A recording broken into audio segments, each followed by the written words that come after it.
채취한 골수를 집어넣어서 농축을 시키면 그중에 ECC 정도 굉장히 성장 획부가 많이 포함되어 있는 농축액이 나오게 됩니다. 그러니까 자기 몸에서 자기 골수를 채취하는 것이기 때문에 어떤 이물 반응이라든가 부작용이 있을 확률이 현저히 낮습니다.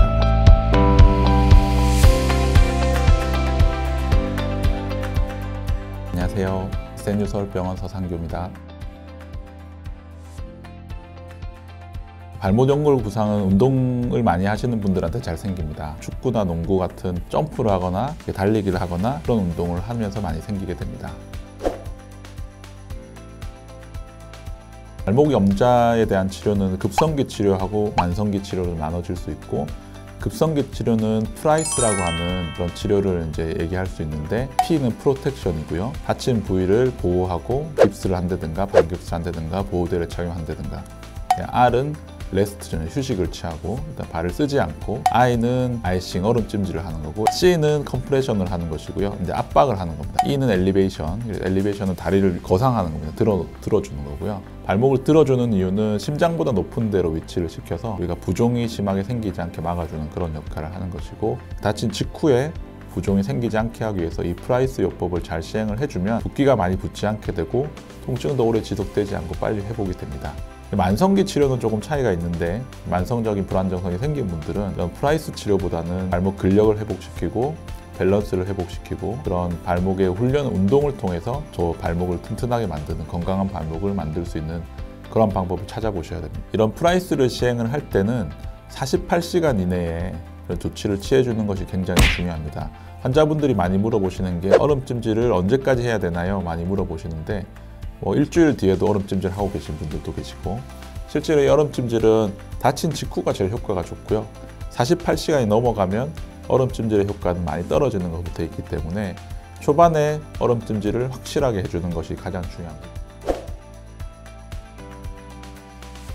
자가진단법은 발목 인대 손상은 부분적인 파열, 완전 파열, 그냥 약간의 염좌 이 정도 단계로 나눠질 수가 있는데, 물론 얼마나 파열됐는지 정도는 MRI를 찍어서 정확하게 알 수 있겠죠. 항상 MRI를 찍을 수는 없기 때문에, 완전 파열인 경우는 붓기가 부종이 많이 심하고 그리고 체중 부하가 굉장히 어렵습니다. 발을 디뎌 보시고 그래도 어느 정도 걸을만 하다 그러면 완전 파열보다는 그냥 일반적인 염좌 또는 부분 파열 정도인 경우가 많고, 체중 부하를 많이 하기가 어려운 상황이라 그러면 조금 더 인대 파열의 정도가 좀 크겠다 이런 의심하에 병원을 방문하실 필요가 있겠습니다. 그 연골 손상은 관절염하고는 약간의 차이가 있습니다. 많이 알고 계신 관절염은 뼈 위에 연골이 있어야 되는데 그게 손상이 조금씩 되면서 전체적으로 얇아져서 뼈가 노출이 되는 것이 관절염이고, 지금 말씀드리는 발목의 연골 손상은 연골 중에서 부분적으로 특정 부위가 벗겨진다, 까진다, 손상된다, 그렇게 보시면 돼요. 책상에 서복하게 덮여있는 눈 중에 일부분이 발자국에 푹 패여서 파들어간 것처럼 일부가 손상이 되는 식으로 생깁니다. 일반적으로 우리가 알고 있는 연골 손상에 대한 치료는 관절경을 이용해서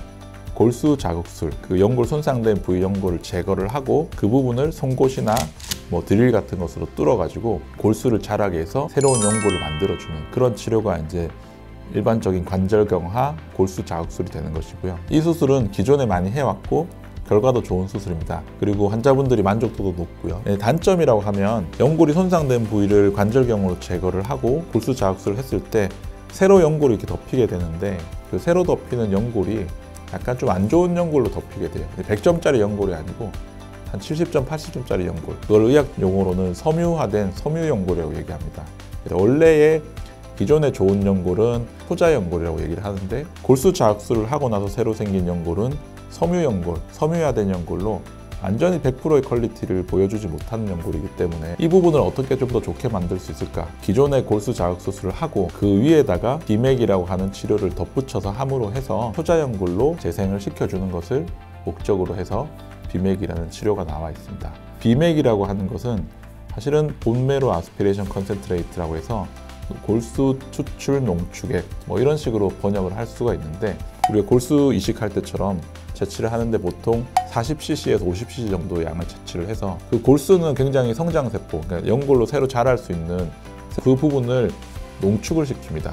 컨센트레이트라고 농축을 시키는 건데, 흡수한 기계에 그 40cc에서 50cc 정도의 채취한 골수를 집어넣어서 농축을 시키면 그중에 2cc 정도 굉장히 성장세포가 많이 포함되어 있는 농축액이 나오게 됩니다. 그 부분을 채취를 해서 관절경하 골수 자극술 한 부위에다가 뿌려주게 되는데, 그냥 뿌려주면 발목이 흩어지고 없어지니까 뿌려진 물질이 그 손상 부위에 잘 안착이 될 수 있게 해주는 콜라겐으로 되어 있는 콜라겐 기질을 사용해서 그 농축액을 뿌린 다음에 콜라겐 물질을 손상 부위에다가 덮어주게 됩니다.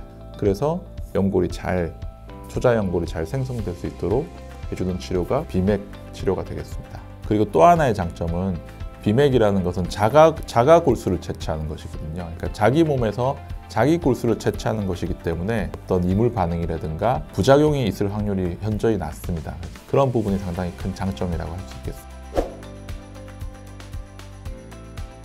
기존의 관절경하 골수 자극술, 미세천공술 수술도 사실 결과는 좋았습니다. 하지만 이 비맥을 사용함으로 해서 본래의 연골에 최대한 가까운 조직으로 만들 수 있는 그런 장점이 있고요. 그렇기 때문에 나이가 많은 분들보다는 젊은 분들에게 아무래도 효과가 좋다고 할 수 있겠습니다. 그래서 우리나라 보험 기준에서도 만으로 15세에서 50세까지의 환자분들만 이런 비맥 치료를 할 수 있게 기준을 정해놨어요. 그리고 이 보험 기준 자체도 20제곱밀리미터 이상인 크기에 대해서 그런 수술을 허용을 하고 있습니다. 병변이 작은 경우에도 물론 하면 효과가 좋겠지만 조금 큰 경우에 조금 더 기존의 골수 자극술보다는 효과를 볼 수 있다고 생각하고, 발목 연골 손상을 예방할 수 있는 방법은 발목을 접지르는 게 주로 언제 접지르냐면 내리막길을 걸었거나 굽이 있는 신발을 신거나 좀 울퉁불퉁한 길을 걷거나 이럴 때 접지르게 되죠. 약간 가정된 상황들을 만들어주고 예방하는 훈련을 좀 많이 해야 됩니다. 특히 이런 증상이 자주 있으신 분들은 이제 외발 선원 연습을 많이 하시고 까치발 들고 균형 잡는 그런 연습도 많이 하시고요. 2주에서 3주 정도는 보통 반깁스를 해서 좀 보호를 좀 해주고요. 그리고 한 달 정도는 점프하거나 달리기나 이런 과한 운동들은 자제하는 것이 좋겠죠. 비맥 수술을 하고 나서 이제 시행하는 재활 운동은 발목 각도 운동, 근력 운동, 그리고 밸런스 운동 같은 것들은 기본적으로 2, 3주 뒤부터 수술 후 한 2달 정도까지 기간 동안 차츰 재활 운동을 시행하시면 될 것 같습니다. 발목 연골 손상은 환자분들 걱정을 많이 하시죠. 병원을 많이 들러서 설명도 들으시고, 제가 꼭 한 가지 말씀드리고 싶은 것은 발목 관절염하고요, 발목 연골 손상은 다른 질환이라는 걸 말씀을 드리고 싶습니다. 오랜만에 사실 유튜브를 찍었는데요. 유튜브를 열심히 찍어서 저는 어느 정도 찍었다고 생각을 하고 이제 열심히 진료를 보고 있었는데, 환자분이 한번 오셔가지고 원장님 왜 요새 유튜브 안 찍냐고 뭐라고 하셨어요. 심기일전해서 다시 찍게 됐는데, 오늘 정보가 도움이 되셨으면 구독과 좋아요 많이 눌러주시기 바랍니다. 네, 감사합니다.